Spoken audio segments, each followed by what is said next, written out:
তাহা যদি গুনাহ না করতাম, এটা কইতে না পারবেন তো লাভ কি?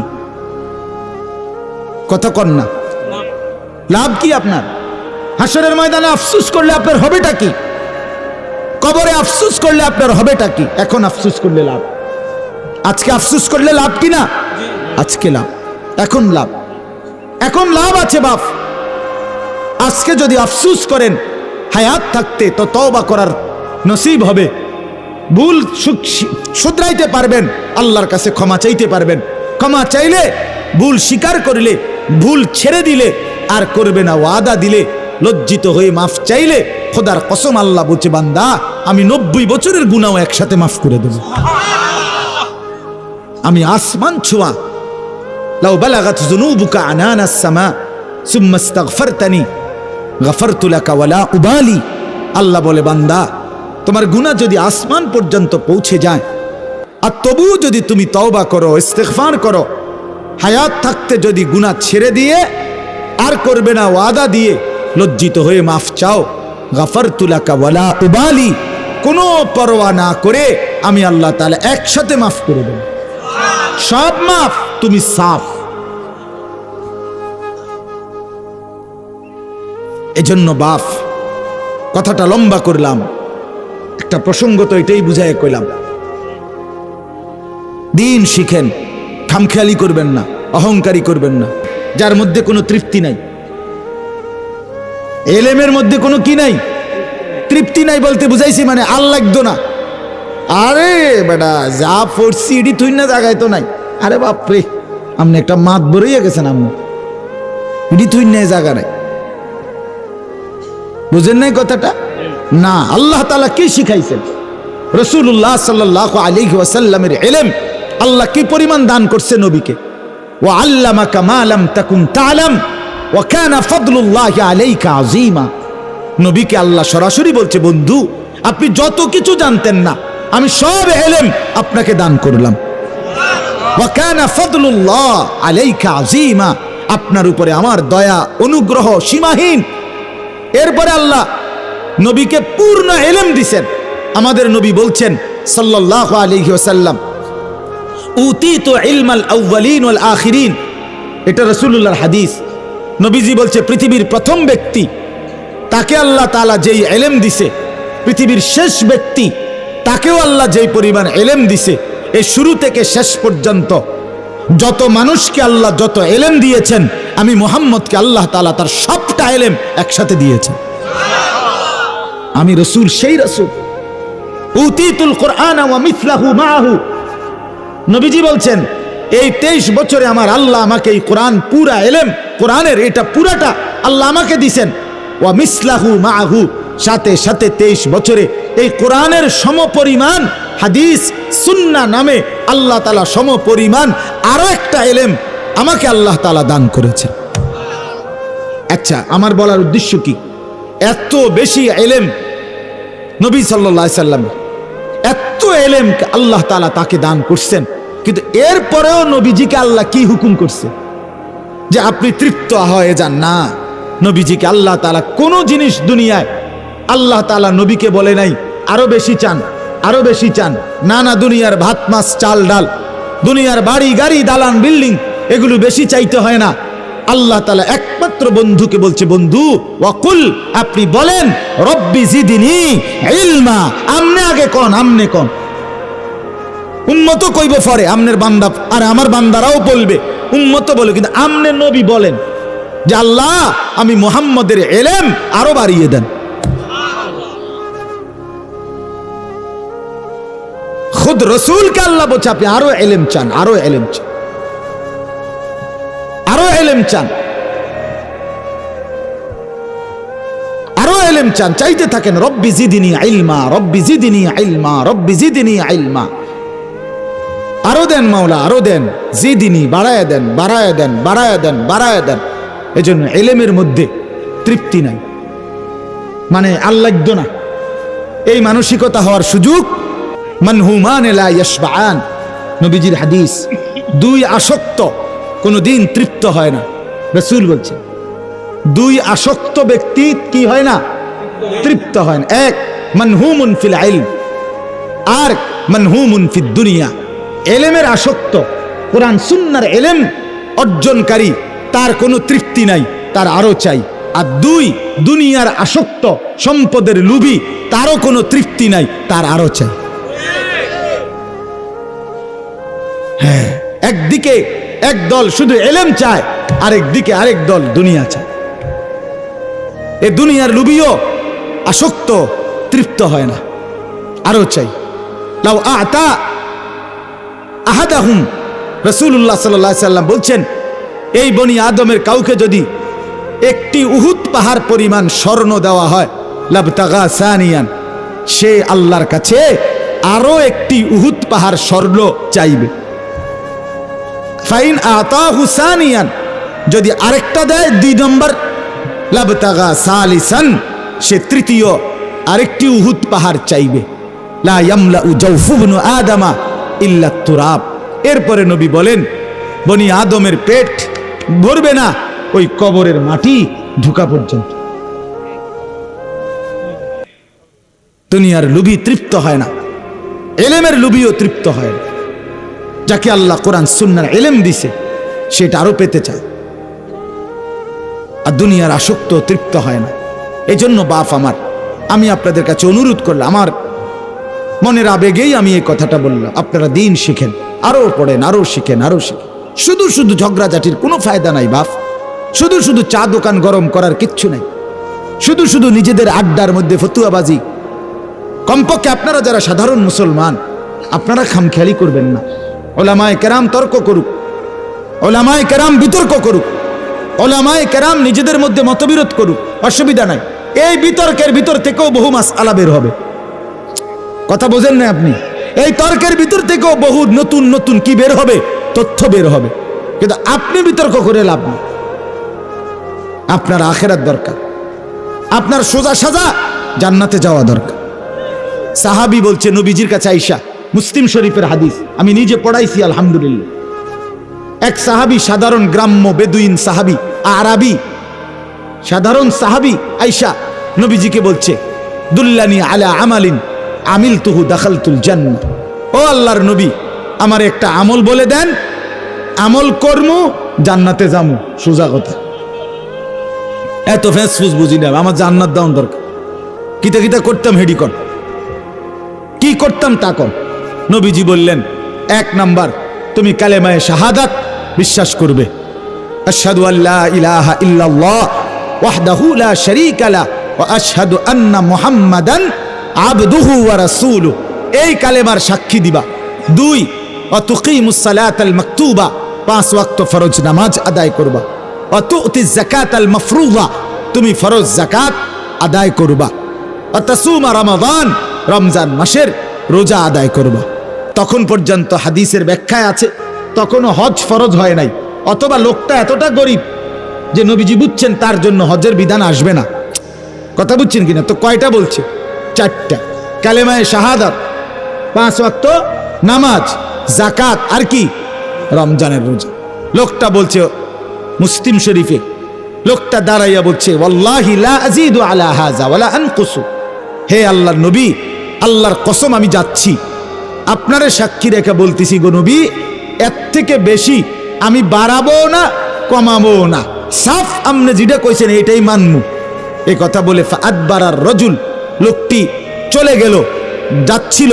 নবীজি বললেন, মান সাররাহু আন ইয়ানজুরা ইলা রাজুলিন মিন আহলিল জান্নাহ ফালিয়ানজুর ইলা হাযা। এই সাহাবীরা, এই এখন তোমরা যদি মাটির উপরে, জমিনের উপরে কোনো জান্নাতি বান্দা দেখে নয়ন চোখ জুড়াইতে মন চায়, এরে দেখো, দেখো, ফালিয়ানজুর ইলা হাযা, একে দেখো, জান্নাতি যায়। তো লোকটা এখনো আমল করে নাই, হবে মাত্র বুঝা লইছে। কথা বোঝেন নাই কেন? বাইতে না মাত্র ফোঁত দিছে, বেড়া রোডে থাকতেই জান্নাতের কথা বলে দিছে। বুঝছে নবী, তার কথার ঢং দেখা বুঝছে এই লোক বাস্তবিক, এই শতভাগ কি করবে না। আমাদের তো বদভ্যাস, আও হুজুররা কইতে লাগলে কয়, ও এ কত বড় বেয়াদব, তুই কি কইলা এটা, ঠিক কি না বলেন না কেন? আরে মাইক ফাইলে ক্যাটা কি আর কম কয়নি, আপনি এটা কি বললেন? এই ব্যক্তবিজি কথাটা কেন বললেন? হ্যাঁ, হুজুরার সব কথা ধরে ওনার চলন যাইতো না। ও এই যুগ আর নাই, কোন যুগ নাই, কোনটা হিডা? আপনি কি বলতে চাইছেন? কথা বলেন না কেন? হ্যাঁ, যত কয় এত না, হুজুররা যত কয় এত না, কইতে একটু বাড়াইয়ে কয়। কেমনে বুঝছেন? আপনি বেহেশতের থেকে ঘুরে আইছেন নাকি, না জাহান নামের ফিডা খাইয়ে আইছেন একবার? তার আপনি কেমনে বুঝলেন যে না ফিডে দেখছি, কিন্তু এইভাবে এত শক্ত বাই দেন, হালকা ফিডা দেন? এই কথাগুলো বলা, এটা ইবলিসি কথা না? এটা শয়তানের কথা কিনা বলেন না কেন? ইমানদার তো এটা বলে না। মোমেন তো বলে আমান না, মেনে নিলাম। মোমেন তো বলবে আসলাম না, গ্রহণ করলাম। ইব্রাহিম আলাইহিস সালাম, আল্লাহ তাআলা ওনাকে 70টা পরীক্ষা করছে। কয়টা? আমি নিজে পড়ছি তাফসীরে, 70টা পরীক্ষা করছে, কঠিন থেকে কঠিন। প্রতিবার ইব্রাহিম আলাইহিস সালাম বলছে, আল্লাহ আমি হারতে চাই না, আমি জিতবো, আমি বারবার আপনার ভালোবাসার প্রমাণ দেব। আপনি আমাকে দুনিয়াও যদি ছেড়ে দিতে বলেন, আমি সব ছাড়তে রাজি মাওলা, কিন্তু আপনাকে ছাড়তে রাজি না। আমি পরীক্ষায় পাশ করবই। আমি প্রথম সাময়িকও ফার্স্ট হইতে চাই, দ্বিতীয় সাময়িক পরীক্ষা তো ফার্স্ট হইতে চাই, আমি বার্ষিক পরীক্ষা তো ফার্স্ট হইতে চাই, আমি 4এও ফার্স্ট হবো, 5এও, 6এও, 7এও, 8এও, 9এও, 10এও, ইন্টারেও, অনার্সেও, মাস্টার্সেও আমি ফার্স্ট হতে চাই, হারতে চাই না, সেকেন্ড হতে চাই না। বারবার ইব্রাহিম আলাইহিস সালামকে আল্লাহ বলছে, ইব্রাহিম 84 বছর বয়সে ছেলে দিলাম ইসমাইল, তারে আমি কিতাবে পড়ছি উর্দুতে। আল্লাহ তাআলা বলছে, ইব্রাহিম এই ছেলেটাকে কোলে নিও না, আদর করো না, চুমা দিও না, শুধু দরজায় দাঁড়াইয়া হাজেরার কোলে থাকবে, তুমি শুধু তাকাইয়া দেখবা, এর দূর অনুমতি, এর বেশি নাই। ইব্রাহিম আলাইহিস সালাম বললেন, আল্লাহ আসলামতু, আমি মেনে নিলাম মাওলা, আমি নেব না কোলে, তবু আমি আপনাকে হারাইতে চাই না। কয়দিন পরে আল্লাহ বললেন, ইব্রাহিম ছেলেটাকে, তার ছেলের মা হাজেরা তোমার স্ত্রী সন্তানকে চোখের আড়াল করে দাও। একদিন তো দেখতে দিছিলাম, এখন আর দেখতেও দেব না, যাও আড়াল করো, চোখের আড়াল করে দাও, যাও দূরে দিয়ে আসো। ইব্রাহিম আলাইহিস সালাম বললেন, আসলামতু, এই মাওলা আমি হারবো না মাওলা, আমি জিততে চাই, আমি জিততে চাই মাওলা, আমি তোমাকেই ভালোবাসতে চাই। অতএব বলেন আপনি আল্লাহ, আমি কোথায় দিয়ে আসব? তো কাবা ঘরের কাছে মরুভূমিতে দিয়ে আসছে। দুদু মরুভূমিতে রাইখা আল্লাহর ঘরের কাছে কোরআনে স্পষ্ট আছে, ইব্রাহিম আলাইহিস সালাম 2টা হাত তুলে আল্লাহকে বলছে, আল্লাহ স্ত্রী সন্তানকে রেখে গেলাম, আর কোনোদিন দেখবো কিনা জানি না, আর কোনোদিন ফিরে পাবো কিনা জানি না, তোমার ফয়সালার উপরে রেখে যাচ্ছি মাওলা। চারিদিকে কোনো পানি নাই, ঘাস নাই, গাছ নাই, লোক নাই, জনবসতি নাই। এই মাওলা রব্বানা লিয়ুকিমুস সালাহ, তবুও দোয়া করছি মাওলা, তোমার কাছে আমার ফরিয়াদ, মৃত্যু পর্যন্ত আমার স্ত্রী সন্তান যেন নামাজ আদায় করে, নামাজ আদায় করে। আমি যাচ্ছি মাওলা চলে, তুমি না বললে আর কোনোদিন আসবো না, কিন্তু ওরা যেন নামাজ পড়ে। হ্যাঁ, এটাকে বলে আল্লাহর হুকুম মেনে নেওয়া। কয়দিন পরে আল্লাহ, কি পরীক্ষাটা কি? আর গল্প শোনা তো আমার বলা আমার লাগেও সহজ, শোনা আপনাদের জন্য সহজ, ঠিক কিনা বলেন না? বাস্তবতাটা, বাস্তবতাটা শুনতে তো সহজই। কয়দিন পরে রব্বুল আলামিন বললেন, ইব্রাহিম প্রথম দেখতে দিছিলাম, ধরতে দেই নাই, এরপরে চোখের আড়াল করে দিলাম, দেখতেও দেই নাই, এরপরও তো একটা সান্ত্বনা ছিল, ফুত আমার আমি না দেখি, আমার বিদেশে হইলো আছে তো। কথা বলেন না? অনেক মা, যেই মাকে সন্তান কষ্ট দেয়, মা থেকে বউ লইয়া সন্তান যখন আলাদা হইয়া যায়, রাগ কইরা কষ্ট দিয়া, বহু মা আছে চোখের পানি ফেলে কান্দে আর বলে, যাক তবু আমার ছেলে ভাইচা তো আছে, সে সুখে থাক, আমি দেখলাম না আর কি, বলে কি না বলেন না? তো ইব্রাহিম আলাইহিস সালাম যেন সান্ত্বনা ছিল, আচ্ছা যাক মাওলা, কোলেও নিলাম না, চোখেও দেখলাম না, কিন্তু আছে তো, বিদেশে হইলেও আছে তো। কয়দিন পরে আল্লাহ তাআলা বললেন, ইব্রাহিম না না, এবার ছেলেটাকে জবাই করে আমারটা আমারে দিয়ে দাও। ইব্রাহিম আলাইহিস সালাম বলছেন, আসলামতু, এই মাওলা মেনে নিলাম, কোনো আপত্তি নাই মাওলা, তুমি কি মনে করছো মাওলা আমারে? আমি হারবো না, আমি হারবো না। আমি হারতে আসি নাই, আমি 1 নম্বর হতে আসছি। অতএব পরীক্ষা আমি দিয়েই যাব, পরীক্ষা আমি দিয়েই যাব। আমি সন্তানকে জবাই করতে প্রস্তুত, তবুও তোমার ভালোবাসার প্রমাণ দেখাইতে চাই। হ্যাঁ, এরপরে ফালাম্মা আসলামা ওয়া তাল্লাহু লিল জাবিন, রব্বুল আলামিন বলে মিনার প্রান্তরে বাপ ফুত যখন ইব্রাহিম আর ইসমাইল যখন আমার হুকুমের প্রতি অনুগত হয়ে গেল, আর ইসমাইলকে উপর করে ইব্রাহিম যখন গর্দানের মধ্যে ছুরি রেখে দিল, ওয়ানাদাইনাহু আইয়া ইব্রাহিম, আরশে আজিম নড়ে উঠল। আমার আল্লাহ ডাক দিয়ে বললেন, হে ইব্রাহিম, কাদ সাদ্দাক্তার রুইয়া, তোমার স্বপ্ন বাস্তবায়ন হয়ে গেছে, তুমি সব পরীক্ষায় উত্তীর্ণ। ইন্না কাযালিকা নাজজিল মুহসিনিন, এমন নেককারকে এখন থেকে সামনে আমি শুধু পুরস্কারই দিতে থাকব। পরীক্ষা শেষ, এবার শুধু পুরস্কার মিলবে। হাজেরাও মিলবে, ইসমাইলও মিলবে। এবার ইব্রাহিম তোমারে দিয়া আমি মাওলা আমার ঘরও বানাবো। এবার শুধু পুরস্কার আসবে। পরীক্ষা দিছো বহুত দিন, তোমার কলজাটা ছিঁড়ে গেছে ইব্রাহিম, আমি জানি, কিন্তু তুমি আমার ভালোবাসায় হারো নাই। এবার আমি তোমাকে শুধু পুরস্কারই দেব। বাপ আমার, বন্ধু আমার, রাত গভীরে এই সিদ্ধান্ত নেন, আমি হারবো না ইনশাআল্লাহ।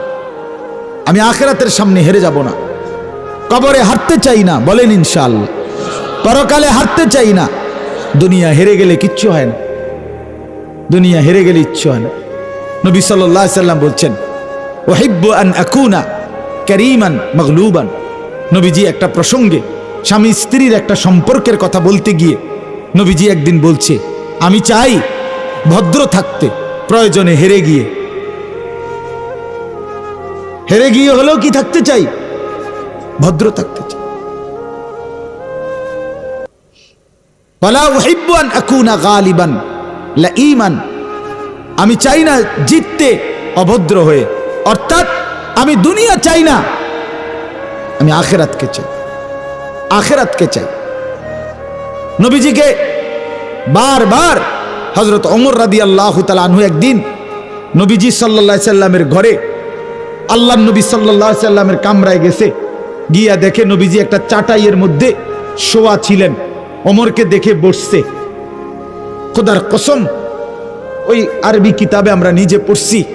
হযরত ওমর তাকাইয়া দেখলেন, ওয়াকাদ আসসারা আলা জামবি, নবী সাল্লাল্লাহু আলাইহি সাল্লামের দেহ মুবারকে চাটাইয়ের দাগ, এরকম পবিত্র সুন্দর চেহারার মধ্যে, শরীরের মধ্যে চাটাইয়ের দাগ পড়ে গেছে। একটা চাদরও ছিল না। নবীজি এই সময় ছাতু, যেটা ছাতু কি কয়, হাতু, হ্যাঁ, আগে পানি দিয়ে গুললে খাইতো যে, এগুলো পাউডারের মতো, বুঝছেন, ছাতু বলতো না, এ হাতু, ছাতু। আপনার আটার গুঁড়া, চাউলের একদম গুঁড়া, এগুলো আর কি, খুদ কুড়া, এগুলোরে পানি দিয়ে গুল্লা খাইতো। এটুকু ছাতু শুধু নবীজি সাল্লাল্লাহু আলাইহি সাল্লাম নিচে খাবারের জন্য এই পানি দিয়ে গুলে খাবে, এটাই। হযরত ওমর এটা দেখে কাঁদা দিছে। নবীজি মুচকি হাসি দিয়ে বললেন, মা ইয়াবকিকা, ওমর কাঁদলে কেন? হযরত ওমর বললেন, ইয়া রাসূলুল্লাহ সাল্লাল্লাহু আলাইহি সাল্লাম, আনতা সাফওয়াতুর রাসূল, আপনি সমস্ত রসুলের, সোয়া লাখ আম্বিয়ার নির্যাস সারাংশ। আপনি সমস্ত আম্বিয়াদের শিরোমণি, আপনি সমস্ত আম্বিয়া রসুলদের সেরতাজ। আপনার জন্যই সমস্ত গুণ। হোসনে ইউসুফ দমে আইসা, ইয়াদে বাইদা দারি, আঁচে খুবা হামাদারন্দ তু তনহা দারি।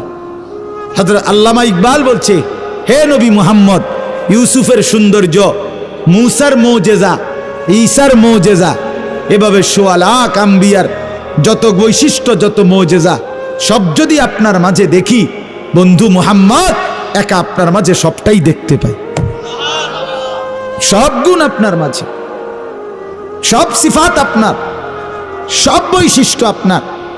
তো ওমর বললেন, ইয়া রাসূলুল্লাহ, এত মর্যাদা, এত সম্মান আপনার, সেই আপনি খাবারের এই অবস্থা, বিছানার এই অবস্থা, আপনার দুনিয়ার কিচ্ছু নাই। আমার এটা দেখে আল্লাহ নবী চোখের পানি চলে আসছে। এরপরে বলছে, রোম আর পারস্যের বাদশারা তারা দামি বিছানায় রেশমি পোশাক পরে রেশমের বিছানায় ঘুমায়, আর আপনার এই হালাত, অথচ আপনি শ্রেষ্ঠ রাসূল, কুল কায়নাতের সেরা, আপনি সর্বশ্রেষ্ঠ রাসূল, আপনি নবিউল আম্বিয়া, নবী দু জাহাঁ, নবী দু শাহা, নবী দু আলম, আপনার এই হালাত কেন? তখন আল্লাহর নবী সাল্লাল্লাহু আলাইহি সাল্লাম বলছে, আমা তারদা আন তাকুনা লানাল আখিরা ওয়া লাহুমুদ দুনিয়া। আল্লাহর নবী বললেন, ওমর, তুমি কি এই কথার উপরে খুশি হবে না যে আমরা আখিরাত থেকে নেব, ওরা দুনিয়া থেকে নেক? খোদার কসম, কিতাবে আছে, হযরত ওমর তখন চোখের পানি মুছে বললেন, আল্লাহি ইন্নী লা রাদিন, আল্লাহর কসম নবী, আমি এতে রাজি, আমি আখিরাত থেকে নেব, আমরা আখিরাত থেকে নেব। দুনিয়া দিয়ে দিলাম সুদ কররে, ঘুষ কররে, সিটার রে, বাটপার রে, যা তোরে দিয়ে দিলাম, হারাম কর, তোকে দুনিয়া দিয়ে দিলাম, দে। বেবিচারি, মদখোর, নেশাখোর, জুয়ারি, তোরে দুনিয়া দিয়ে দিলাম, যা, আমি জান্নাত থেকে নেব ইনশাআল্লাহ, আখিরাত থেকে নেব, পরকাল থেকে নেব। আমাদের সারা বাংলাদেশের কত লক্ষ লক্ষ ইমাম, কত লক্ষ মুয়াজ্জিন, 6,000, 8,000, 10,000 টাকা, কতটা টানা হেসরা করে সংসার চালায়, একটা আশায় আছে শুধু, মালিক আপনার ঘরের গোলামি করছি, বিনিময়ে আখিরাতে দিয়েন। আল্লাহ যেন হাত বুলায় দেয়, আল্লাহ যেন বলে, ঠিক আছে, তোরে আমি আখিরাতেই দেব, তোরে আমি আখিরাতেই দেব। না তো ইনসাফ কি বলে? ইনসাফ কি বলে? একটা মসজিদের ইমামের বেতন 10,000 টাকা, 2,000 টাকা বাড়াইতে বললে, 500 টাকা বাড়াইতে বললে আপনার চোখ রাঙ্গা নেই, হুজুর টাকা সিন্দালাইছেন, আমরা গরিব এলাকা, এই সেই 900 কথা।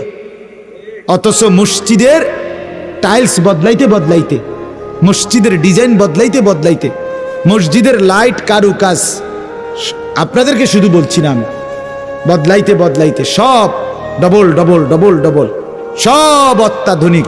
কিন্তু বেচারা ইমামের জিন্দিগি, তার জীবনযাত্রা, তার বিবি বাচ্চা পরিবারের সহ তার সংসারটা একেবারে জীর্ণশীর্ণ। এই মানুষটার কোনো কদর নাই, কদর শুধু ইট বালি আর সিমেন্ট আর আপনার গ্লাস দরজার আয়না, এগুলো। এটা ইনসাফ না, এটা ইনসাফ না, এটা ইনসাফ না। মনে রাখবেন, আমি অনুরোধ করলাম, আমি প্রতিদিন বলি, প্রায় বলি, মসজিদের ইমামকে কদর করেন, মসজিদের মুয়াজ্জিনকে কদর করেন, ওলামায়ে কেরামকে কদর করেন, আপনার জিন্দেগি সুন্দর হবে। ইমামের সাথে সম্পর্ক বাড়ান, ওলামায়ে কেরামের সাথে সম্পর্ক বাড়ান, জিন্দেগির সব বিষয় তাদের থেকে সুন্দর করে আনার চেষ্টা করেন। আল্লাহ আমাদেরকে তৌফিক দান করেন। আমার বাপ, আমার শেষ কথা হলো, আমি যে আয়াত পড়ছি, মূল মাকসাদ একটা কথাই বলা, লম্বা তাফসির করা না, একটা কথাই শুধু বলা, আমরা যারা এখানে বসছি রাত গভীরে, আমাদের প্রত্যেকের যে আমাদের জীবনের কদর করা দরকার। আমাদের হায়াত, আমাদের জিন্দিগি বাপ ওয়ান ওয়ে। আমি প্রত্যেক দিন বলি এ কথাটা, ওয়ান ওয়ে মানে একমুখী রাস্তা, যে রাস্তা দিয়া শুধু সামনের দিকেই যাইতে হয়, এদিক দিয়া আর পিছান যায় না। শহরে বন্দরের রাস্তা, এগুলো ওয়ান ওয়ে, এগুলো দিয়ে আর পিছান যায় না, সামনে দিয়ে যাইতে হয়। আবার পিছাইতে হইলে ইউটার্ন লই আইতে হইলে, এই যে এই 4 লেন রাস্তা দেখেন না, আরে এই যে 4 লেন রাস্তা দিয়া যাইতে হলে সামনে এদিকে যাইলে শুধু এদিকেই আপনারা যাইতে হবে। আবার যদি পিছনে আসতে হয়, তো যেদিক দিয়ে আপনি যাইতেছিলেন ঢাকার দিকে, এই দিক দিয়েই আবার ফিরচাইতে পারবেন না? না, আপনার ইউটার্ন লই আইতে হবে এদিক দিয়ে, ঠিক কিনা বলেন না কেন? আমাদের হায়াত এরকম ওয়ান ওয়ে, আমরা কেউই পিছনের দিকে আর ফিরতে পারবো না, আমরা কেবলই সামনের দিকে যাইতে হবে। ঠিক কিনা বলেন? যুবক, বৃদ্ধ, নারী, পুরুষ, ছোট বড় কেউ আর পিছনে আসতে পারবে না, সামনেই যেতে হবে। আপনারা বলেন ইনসাফের সাথে, আজকের যেই দুপুরটা চলে গেছে, এই দুপুর আজকের দিনের এইটার মধ্যে আর আমরা কোনোদিন ফেরত যাইতে পারবো? ইউটার্ন লইলে না, ওইটা তো ইউটার্ন লন যায়, কিন্তু এটা তো ইউটার্নও নাই। আপনি কোন দিয়ে ইউটার্ন লইবেন? গতকালকে ফেরত যাইতে পারবেন? কি দিয়ে ইউটার্ন লইবেন? নাই, এখানে কোনো ইউটার্ন নাই। এখানে শুধুই ওয়ান ওয়ে, একমুখী।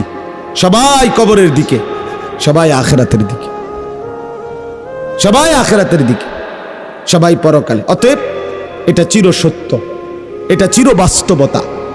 আপনাকে আমাকে মরতেই হবে, হাসলেও কাঁদলেও, বুঝলেও না বুঝলেও, স্বীকার করিলেও স্বীকার না করিলেও, চোখ বন্ধ রাখলেও চোখ খোলা রাখলেও, অভাবে থাকেন আর দারিদ্রতা থাকেন আর সচ্ছলতা ধনী প্রাচুর্যের মধ্যে থাকেন, মরতে আপনাকে হবেই।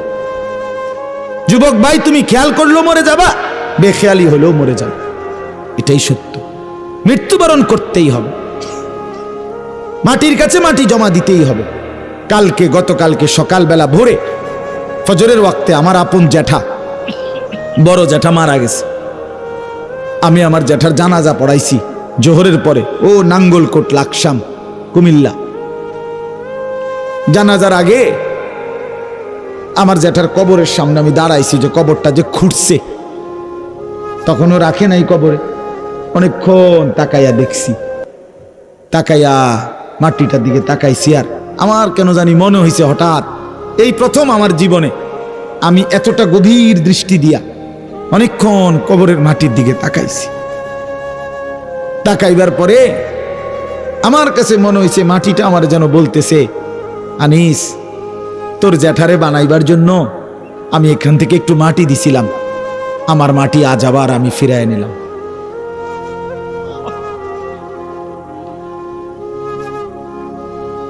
আমার মাটি আমি ফিরায় নিলাম। এই পৃথিবীর কোটি কোটি মানুষ আমাদের প্রত্যেককে বানানোর জন্য মাটি, যে মাটিটুকু দিচ্ছে আল্লাহর কুদরতে, সে মাটিটা যেন আবার বলে দিচ্ছে, আমার মাটি কিন্তু আমাকেই আবার ফেরত দিতে হবে।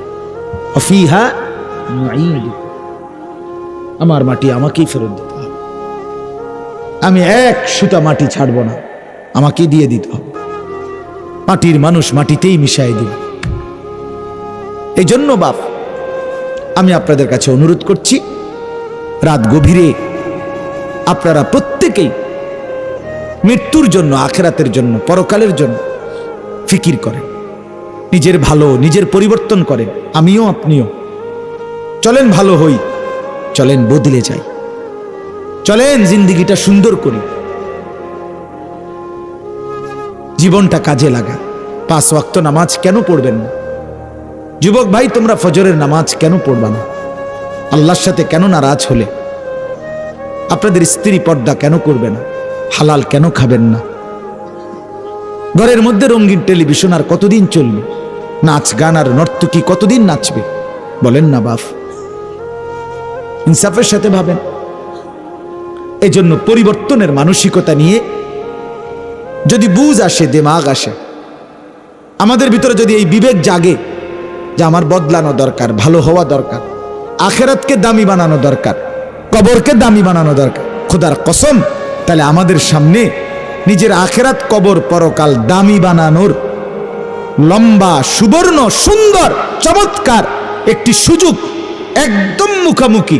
সেটাই হলো মাহে রমজান। নিজেকে দামি বানানো, নিজের কবর আখিরাতকে কি বানানোর? দামি। রমজান মাস, আর এটাই আজকে উদ্দেশ্য বলা। চলেন সিদ্ধান্ত নেই, এই আগত রমজান, আল্লাহ হায়াত দিলে আল্লাহর কাছে ভিক্ষা চাই সবাই মিলে, আর আল্লাহর কাছে বলি, আল্লাহ এই রমজান পর্যন্ত হায়াত দেন, আর রমজান গুনাহমুক্ত কাটাইয়া আপনার বন্দিগি শতভাগ আদায় করে আল্লাহ মুত্তাকি হতে চাই, জান্নাতি হতে চাই। সিদ্ধান্ত নিলে সম্ভব, সম্ভব কিনা? সম্ভব। এজন্য মাহে রমজানকে কদর করেন, আগত রমজানের জন্য প্রস্তুতি নেন, একদম কাছাকাছি। আর যেই চাঁদটা উঠবে এখন যেই চাঁদ উঠবে এটাই রমজান। সুবহানাল্লাহ, ঠিক কিনা বলেন না কেন? এখন যেই চাঁদ উঠবে এটা কি? রমজান। অতএব সবাই মিলে রমজানের প্রস্তুতি নেই, রমজান মাসটা সুন্দরভাবে কাটান। দেখবেন ঈমান একটা পাসপোর্ট, আর তাকওয়া এটা ভিসা। ভিসা লাগলে, তাকওয়া লাগলে জান্নাতি। উইদ্দাত লিল মুত্তাকিন, আল্লাহ কোরআনে বলছে জান্নাত বানানোই হয়েছে মুত্তাকিদের জন্য। এজন্য ঈমান পাসপোর্ট, তাকওয়া হলো ভিসা। তো ঈমানের পাসপোর্ট তো আমার আছে, আমি মুসলমান। তো আল্লাহ তাআলা বলে তো ঠিক আছে, একটা মাস 30 দিন, 31 লাগবে না, 29-এ চেষ্টা করবো, আর নয়তো 30-এ সই, 31-এ নিতাম না বান্দা, সাফ কথা। 30-এর ভিতরে থাকবে, আর নয়তো ফাইলে 29-এ, মন চাইলে 29-এ। 29 বা 30 দিনের ভিতরে আমার কথাটা মাইনা চলবা, ঠিক যেমনে যেমনে যেটা করতে বলছি করবা, ছাড়তে বলছি ছাড়বা। এই 30 দিনের মাথা আমি আল্লাহ ইমানের পাসপোর্টের সাথে তাকওয়ার ভিসা লাগায় দেব, জান্নাতের গাড়িতে উঠায় দেব। সাফ কথা বল। এজন্য রব্বুল আলামিন বলে, বান্দা মাহে রমজানে আমি বদলে দেব তোমাকে, তাকওয়া দেব, জান্নাত দিয়ে দেব।